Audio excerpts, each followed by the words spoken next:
Good evening. Welcome to Washington. I'm Brett Baer. Federal investigators are uncovering new details tonight on the terrorist who perpetrated the deadliest mass shooting in the United States at a gay bar in Orlando, Florida. 50 are dead, including the shooter, who ISIS calls one of the soldiers of the caliphate in America. Former co-workers hardly surprised, calling him unhinged and unstable. And now, new information about his arsenal, motivation, and what it took to stop him. Correspondent Peter Doocy has the latest tonight from Orlando. Good evening, Peter.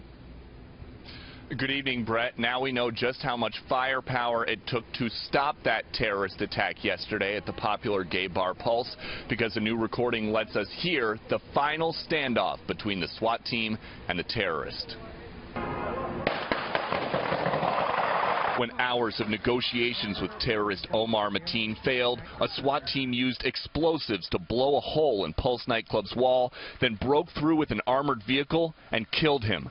Before the terrorist was shot dead, he called 911 3 times, saying on the third call he was loyal to the Islamic State. He was cool and calm when he was making those phone calls. A local store reportedly wouldn't sell Mateen body armor recently, but the 29-year-old terrorist bought 2 guns at a Florida gun shop in the last week. I'm not trying to be rude.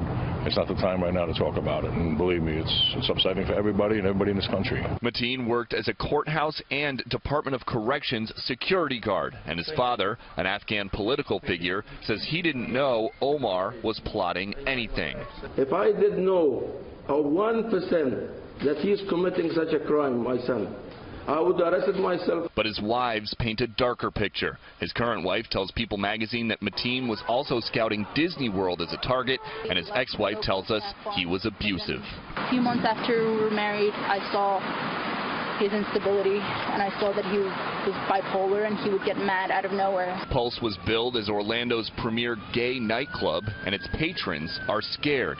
We don't know what's going to happen. We're not safe. We're gay, and then I don't know who's going to kill us, though. Orlando Regional Medical Center, where most victims were taken, wrote today, quote, "We take care of a number of critically ill patients on a daily basis, but not to this extent. We usually see 6 gunshot wounds at a time."